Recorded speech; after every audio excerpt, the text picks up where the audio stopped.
नमस्कार दोस्तों, कैसे हैं आप लोग। ऑक्सफोर्ड यूनिवर्सिटी के अंदर एक ऑक्सफोर्ड यूनियन डिबेट करके एक इंस्टीट्यूशन है। इस पर्टिकुलर इंस्टीट्यूशन ने वरुण गांधी, जो कि मेंबर ऑफ पार्लियामेंट है, इनको बुलाया बातचीत के लिए। और बातचीत का दोस्तों टॉपिक बड़ा जबरदस्त था। नरेंद्र मोदी जी के अंदर जो बीजेपी की सरकार है, इस सरकार की परफॉर्मेंस कैसी रही है इंडिया के अंदर, इस बात को लेकर बातचीत होने वाली थी। अब आप समझ लो अपने आप में ये कितना कंट्रोवर्शियल टॉपिक है। अभी हमने रिसेंटली देखा है कि लंदन गए थे राहुल गांधी साहब, तो 28 फरवरी को वो कैम्ब्रिज यूनिवर्सिटी गए। वो कैम्ब्रिज यूनिवर्सिटी की एल्यूमिनाई है, वहां पे उन्होंने पढ़ाई की है। वहां पे जाके ओवरऑल उन्होंने बोला कि इंडिया की डेमोक्रेसी थ्रेट में है। फिर 6 मार्च को वो चैथम हाउस गए। चैथम हाउस में जाके उन्होंने अपनी स्पीच दी। बाद में यूके के पार्लियामेंटेरियंस को भी उन्होंने एड्रेस किया और बोला कि मैं मानता हूं कि ओवरऑल डेमोक्रेसी का मुद्दा इंडिया का इंटरनल टॉपिक है, लेकिन इंडिया की डेमोक्रेसी पूरी दुनिया के लिए एक एग्जाम्पल है। और अगर इंडिया की डेमोक्रेसी हिलती है तो ओवरऑल पूरी दुनिया में डिस्टेबलाइजिंग फैक्टर आ सकता है। कुछ इस प्रकार की बात यहां पे राहुल गांधी जी ने करी। अब इस बात के अगेंस्ट ओवरऑल इंडिया में काफी बवाल हुआ, पार्लियामेंट में बहस चल रही। मैंने आपको करंट अफेयर्स में भी इसका बेसिक आइडिया दिया था। इनफैक्ट यहां पे बीजेपी के एक मेंबर लोकसभा के स्पीकर से डिमांड कर रहे हैं कि आप एक कमेटी बनाइए। वो कमेटी इस बात के ऊपर प्रोब करेगी कि क्या राहुल गांधी पार्लियामेंट की मेंबरशिप डिजर्व करते हैं या फिर उनको पार्लियामेंट की मेंबरशिप से सस्पेंड कर देना चाहिए। राहुल गांधी जी से बोला गया कि आपने डेमोक्रेसी के ऊपर जो रिमार्क दिए हैं उसको वापस लो, तो राहुल गांधी ने वापस लेने से मना कर दिया। इनफैक्ट ओवरऑल जब मोदी जी ने मोशन ऑफ थैंक्स के रिप्लाई में राहुल गांधी और सोनिया गांधी के ऊपर कमेंट मारा कि आप नेहरू सरनेम क्यों नहीं इस्तेमाल करते हो, तो मल्लिकार्जुन खड़गे ने मोदी जी के अगेंस्ट प्रिविलेज मोशन इंट्रोड्यूस कर दिया है। तो काफी अच्छा खासा बवाल यहां पे हो गया। इसके बारे में थोड़ी बात करेंगे। एक तो ये बात करेंगे कि क्या राहुल गांधी जी का लंदन में जाके ये बोलना जरूरी था। दूसरा ये बात करेंगे कि ओवरऑल अगर बोल भी दिया तो क्या इंडिया के अंदर इतना बवाल होना चाहिए। दूसरा, वरुण गांधी जी ने यहां पे ओवरऑल ये जो ऑक्सफोर्ड यूनियन का न्योता आया है इसको रिजेक्ट कर दिया। अब ये न्योता यहां पे बांट, देखिए वरुण गांधी जी ने क्या बोला है कि मैं बहुत प्रिविलेज्ड हूं कि मुझे ऑक्सफोर्ड यूनियन डिबेट के लिए बुलाया जा रहा है, बट ओवरऑल मैं यहां पे पार्टिसिपेट नहीं करूंगा। As a citizen of a great democracy मैं पार्टिसिपेट करके थोड़ा कंट्रीब्यूट कर सकता हूं, बट मैं पार्टिसिपेट नहीं करना चाहूंगा क्योंकि टॉपिक बहुत सेंसिटिव है। टॉपिक ये है कि नरेंद्र मोदी जी की सरकार की परफॉर्मेंस क्या है।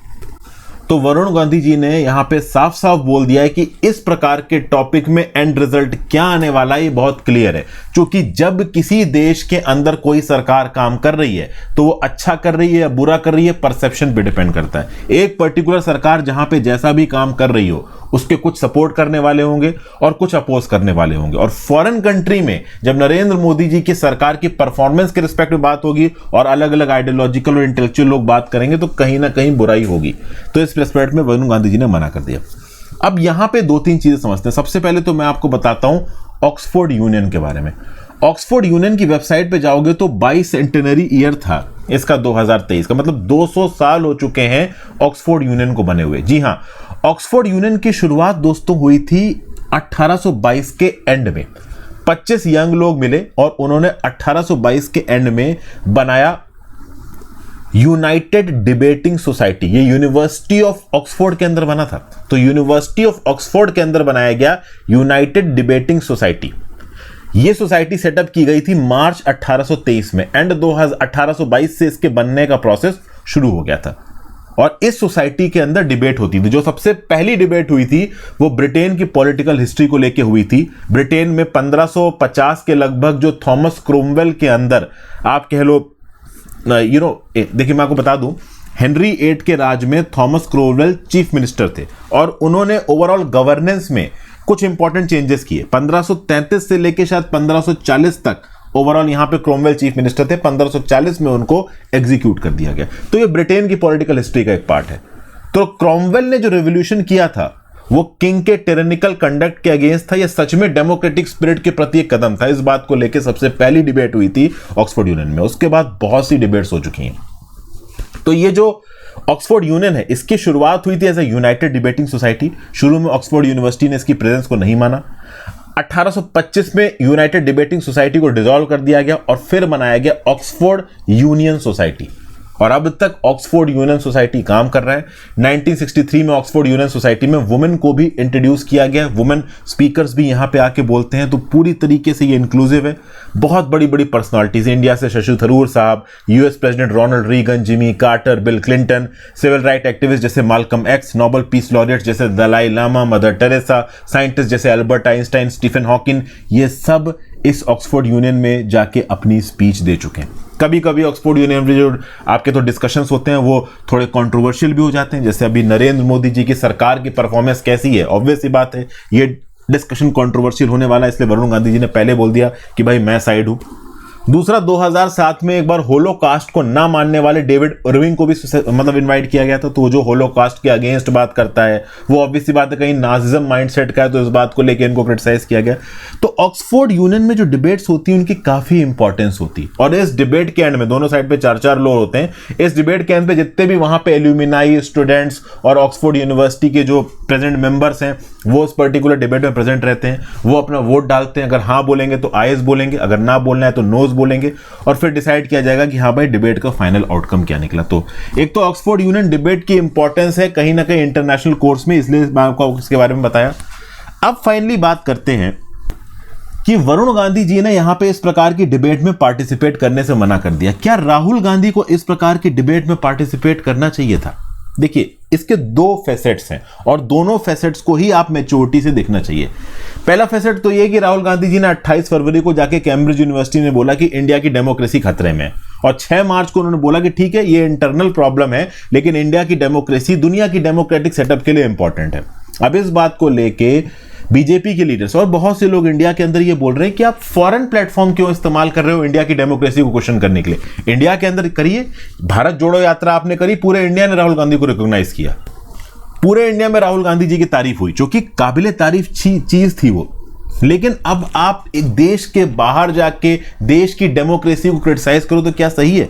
वो अलग बात है कि राहुल गांधी जी का जब चैथम हाउस इवेंट था उसमें ज्यादातर इंडियन डायस्पोरा के लोग ही गए थे, बट कहीं ना कहीं प्लेटफॉर्म तो एक विदेशी कंट्री का है ना, तो एक विदेशी कंट्री के प्लेटफॉर्म को इस्तेमाल करके डेमोक्रेसी को क्रिटिसाइज करना सही नहीं है। अगर आपको करना ही था तो आप इंडिया के अंदर रह के कर सकते थे। राहुल गांधी जी ने यह भी बोला है कि जो रूलिंग सरकार है वो सिविल सोसाइटी को, जर्नलिस्ट को, अपोजिशन को दबाने की कोशिश कर रही है, म्यूट करने की कोशिश कर रही है, तो थोड़ी कॉन्ट्रोवर्शियल बातें यहाँ पे हो गई। ये तो हो गई पहली बात कि एक पॉलिटिकल लीडर को जितना हो सके उतना भाई देश के डेमोक्रेटिक सेटअप को या फिर दूसरे पॉलिटिकल पार्टी को क्रिटिसाइज करना है तो एक फॉरेन प्लेटफॉर्म का इस्तेमाल नहीं करना चाहिए। अगर आपको करना ही है तो इंडिया के अंदर करिए, पहली चीज।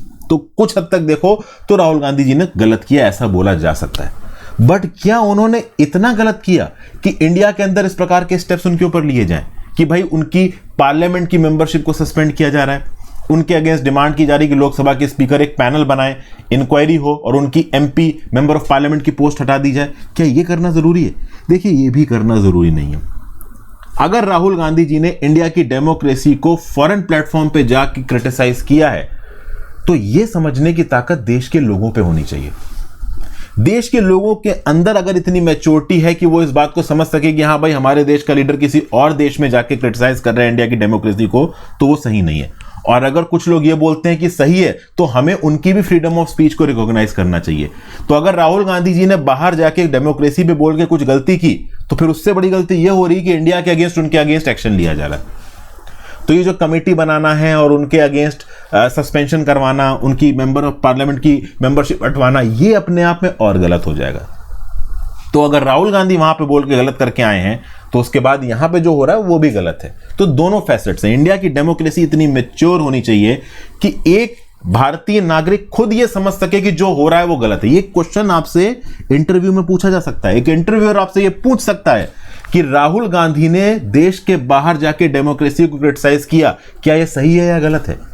तो उस केस में आपके पास दो जवाब बोलते हैं, या तो आप बोलोगे सही है या बोलोगे गलत है। लेकिन आपका जवाब ऐसा होना चाहिए कि राहुल गांधी ने बाहर जाके ऐसा बोला, ये उनकी फ्रीडम ऑफ स्पीच में जाता है, बट फॉरेन प्लेटफॉर्म को इस्तेमाल करके इंडिया की डेमोक्रेसी को क्रिटिसाइज करना सही नहीं है। और अगर क्रिटिसाइज कर भी दिया है तो उनके खिलाफ इंडिया के अंदर एक्शन लेना भी सही नहीं है।